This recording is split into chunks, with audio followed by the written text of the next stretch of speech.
Bismillahirrahmanirrahim. Assalamualaikum warahmatullahi wabarakatuh. Nama saya Ahmad Azfar bin Zubairi, nombor metrik 054653. InsyaAllah saya akan membentangkan tugasan yang saya dapat, iaitu pada video yang ke-15 dalam iklip yang bertajuk Kutub Ketiga Af'al Allah Subhanahu Wa Taala pada makna wajib bagi subjek dirasah Al-Aqidah An-Nasiyah. Al-Qutub Tsalits fi Af'alillahi Ta'ala. Bahagian yang ketiga pada membincangkan dari segi af'al Allah Subhanahu wa taala. Jumlatu af'alihi jaizatun la yusafu syai'un minha bil wujub. Aspek-aspek af'al Allah Subhanahu wa taala ini adalah perbuatan Allah Subhanahu wa taala ini adalah harus sahaja dan tidak disifatkan sesuatu daripadanya dengan wujub. Nadda'i fi hadzal qutbi sab'ata umur, dan kami mendakwa, kata Imam Ghazali, pada bahagian ini ada 7 perkara yang berkaitan af'al Allah yang adalah harus ini. Ada 7 perkara. Yang pertama, harus bagi Allah Subhanahu wa taala untuk tidak mencipta. Wa in khalaqa falahu an la yukallifa ibadahu. Jika Allah Subhanahu wa taala mencipta makhluk, maka harus juga bagi Allah Subhanahu wa taala untuk tidak mentaklifkan hamba-Nya. Ini berbeza dengan pandangan Mu'tazilah yang mengatakan Allah Subhanahu wa taala wajib mencipta makhluk dan juga Allah Subhanahu wa taala wajib mentaklifkan makhluk. Bahkan kalau Allah Subhanahu wa taala tak mentaklifkan makhluk dengan apa-apa pentaklifan, maka itu bukanlah sesuatu yang dianggap buruklah. Dan yang kedua, harus bagi Allah Subhanahu wa taala untuk mentaklifkan hamba-hambanya dengan perkara yang tidak mereka dapat lakukan, ma la yutaq. Yang ketiga, harus bagi Allah Subhanahu wa taala untuk mencelakakan hamba-Nya walaupun hamba-Nya tidak melakukan sebarang jenayah ataupun kesalahan. Yang keempat, annahu la yajibu alaihi, tidak wajib bagi Allah Subhanahu wa taala untuk menjaga kemaslahatan, untuk sentiasa berbuat kebaikan bagi makhluk, bagi hamba-hambanya. Yang kelima, tidak wajib bagi Allah Subhanahu wa taala untuk memberikan ganjaran pahala atas ketaatan seseorang, dan juga tidak wajib bagi Allah Subhanahu wa taala untuk memberikan balasan dosa ke atas kemaksiatan seseorang. Bahkan ia hanyalah harus bagi Allah Subhanahu wa taala. Yang keenam pula, annal abda la yajibu alaihi syai'un bil aqli bal bis syar'i. Seseorang hamba itu tidak ada langsung kewajipan dari segi akal, tidak ada wajib akal, yang ada hanyalah wajib syarak sahaja. Yang ketujuh, annahu la yajibu 'ala Allahi bi'atsatur rusul. Tidak wajib bagi Allah untuk mengutuskan para rasul atau para anbiya. Sekiranya Allah tidak mengutuskan para rasul, bukanlah menjadi satu benda yang buruk. Bahkan tidak mustahil bagi Allah untuk melakukan sedemikian. Taib, summa wa jumlatu hadhihi ad-da'awa tanbani 'ala al-bahthi 'ala ma'na al-wajib wal hasan wal qabih. Dari segi jumlah apa yang didakwa, apa yang dikemukakan oleh Imam Ghazali tadi terbina dalam perbahasan af'al Allah itu adalah harus, maka kita perlulah membincangkan apa itu makna wajib, apa itu makna hasan, apa itu makna qabih.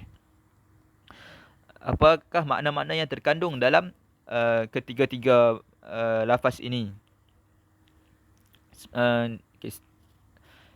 Fa inna hadhihi al-alfaz mushtarikah wa mutharun al-aghalid ijmaluha.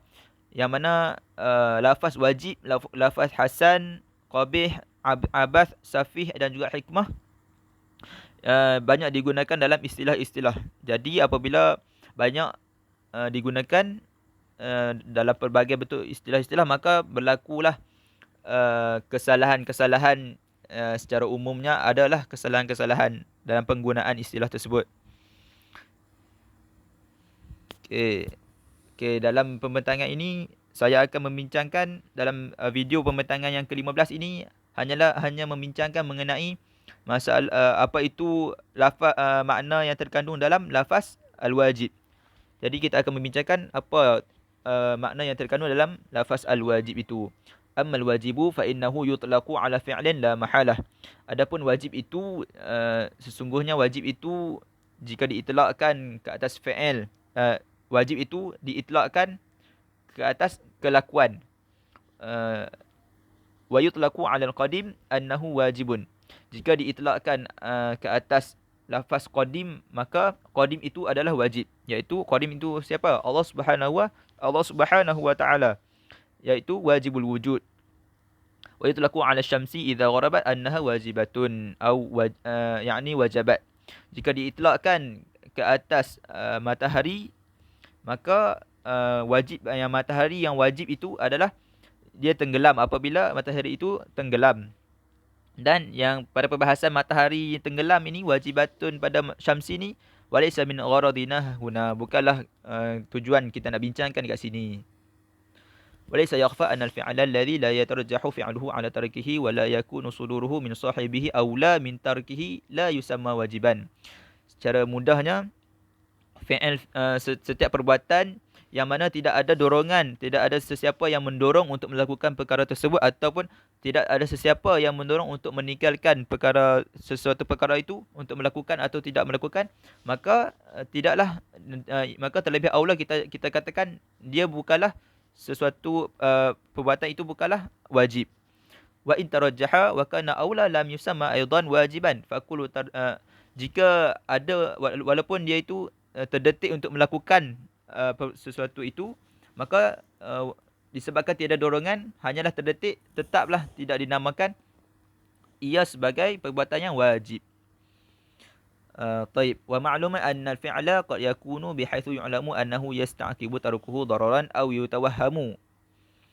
Dan diketahui bahawa setiap perkara itu kadang-kalanya diketahui bahawa akan mendatangkan kemudaratan sekiranya kita meninggalkan melakukan perkara tersebut, ataupun ianya kita yakin kalau kita tak buat akan mendatangkan kemudaratan, akan mendatangkan masalah, ataupun yatawahamu, ataupun kita hanya sangkaan kita sahaja yang mengatakan kalau kita tak buat ini, sangka-sangka akan berlakunya sesuatu kemudaratan.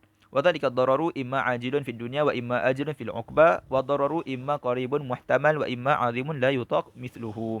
Dan kemudaratan itu sama ada pada waktu yang terdekat ataupun pada waktu yang akan datang, iaitu fil uqba fil akhirah. Dan adapun kemudaratan itu sama ada ianya dekat ataupun ianya sesuatu yang dahsyat yang tidak mampu ditanggung oleh kita. Inqisamul fi'li wa wujuhu tarajjuhihi li hadhihi al-aqsam thabitun fil aqli min ghairi lafdhin falnarji' ila al-lafzi. Dan apa yang kita katakan tadi, pembahagian kesemua tadi itu berkaitan yang sebelum inilah, yang diketahui akibat ataupun akan berlaku sesuatu kemudaratan ini adalah kita tahu pada akal kita tanpa kita perlu perjelaskan lagi. Kita memang sudah tahu perkara tersebut.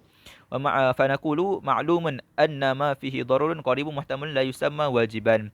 Dan juga diketahui bahawa perkara yang hampir-hampir berlaku kemudaratan yang boleh ditanggung perkara tersebut, maka kita tidak namakan dia sebagai wajib. Seperti mana seorang yang idil atashan idza lam yubadir ila syurbil ma' tadarrara fihi aslan walakin fi fi'lihi fawaidu wa la tusamma wajiban bal al makhsus bismil wajib wal al wajib ma fi tarkihi dararun zahirun. Adapun sekiranya kita tidak minum air, maka kita akan mendatangkan kemudaratan, iaitu dahaga.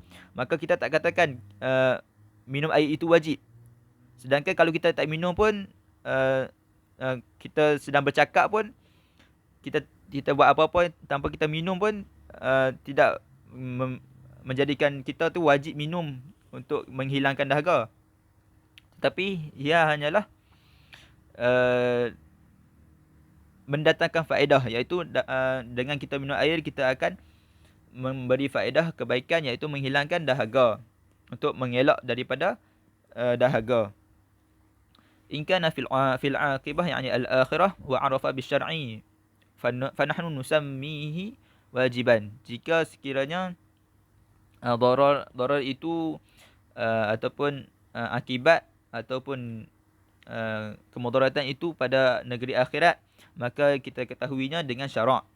Dan dari sudut syarak kita kata ia adalah wajib syarak. Wa in kana dzalika fid dunya wa arafa bil aqli faqad yusamma wajiban. Dan jika akibat itu ataupun kemudaratan itu kita tahu dia akan berlaku di dunia, maka kita ketahuinya dari segi aspek akal, kita kata iaitu wajib berlaku sedemikian dari segi akal. Man la ya'taqidu, okey, bagi sesiapa yang tidak berpegang dengan syarak, maka mereka akan berkata wajibun 'alal ja'i', wajib bagi seorang yang lapar itu, yang hampir mati daripada rasa kelaparan itu, untuk dia makan apabila wujudnya roti. Kiranya seseorang yang hampir mati, dia wajib makan, kalau ada roti dia wajib makan roti itu. Dinamakan wajib. Na'ni biwujubil akli. Wajib iaitu makan. Tarajjaha fi'luhu 'ala tarkihi. Jadi wajib makan itu dia mendorong seseorang itu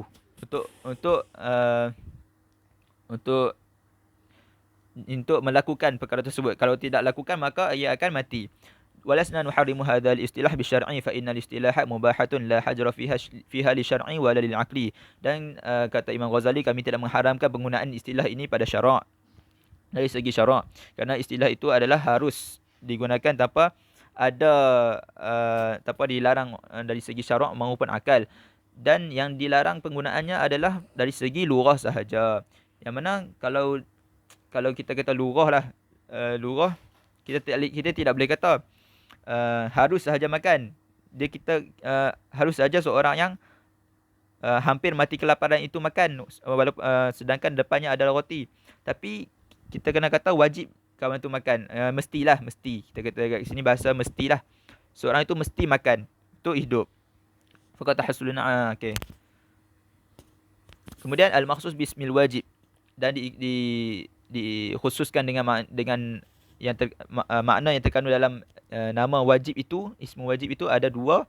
Yang pertama, ma fi tarkihi dararun la mahalah fil akhirah, wa istilahul asy'ariyah ala tilaqi ismil wajib asy-syar'i mahma arafa bisyar'i.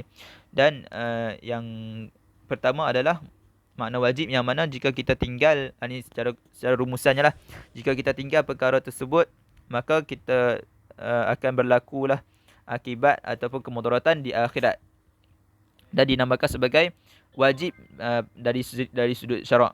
Dan yang kedua, ma fi tarikihi dararun la mahalah fid dunya wa huwa ma yusamma bil wajib al aqli. Dan yang kedua, wajib yang mana perbuatan yang jika kita lakukan jika kita tinggalkan akan berlaku kemudaratan di dunia, maka kita ketahui kemudaratan itu yang akan berlaku itu dengan kita dari segi kita kata wajib dari segi ukuran akal. Al-wajib bermakna salih. Ada di sana wajib dengan makna yang ketiga, iaitu yang mana huwallazi yuaddi adamu wuqu'ihi ila amri muhalin. Jika kita tidak lakukan perkara tersebut, maka akan berlakulah sesuatu yang mustahil. Maka kita wajib lakukan perkara tersebut. Kama yuqalu ma ulima wuqu'uhu wa fa wuqu'uhu wajibun. Wa ma'nahu annahu in lam yaqa' yuaddi ila an yuqallibal ilmu jahlan wa dhalika muhalun fayakunu ma'na wujubihi anna dhiddahu muhalun. Fal yusammu hadzal ma'na tsalitsu bil wajib. Secara rumusannya, ringkasnya, yang mana yang ketiga ini, makna yang ketiga ini, yang mana sesuatu yang kita ketahui perkara itu mesti wajib berlaku, tetapi pada hakikatnya tidak berlaku, maka ia akan menjadi perkara yang mustahil lah. Sebab kita daripada kita alim, kita tahu kata perkara itu wajib berlaku, tapi hakikatnya dia tidak berlaku, maka akan berlaku muhalun lah, akan berlaku benda mustahil. Tapi ini dari segi Allah Subhanahu Wa Taala, kalau kita tengok dari segi aspek kepada manusia, tidak mustahil pun, sebab kita ini kita makhluk menerima jahil. Kalau kita sandarkan makna wajib ini kepada Allah Subhanahu Wa Taala, maka ia adalah mustahil, kerana Allah itu tidak menerima jahil. Wallahu taala a'lam bisawab. Assalamualaikum warahmatullahi taala wabarakatuh.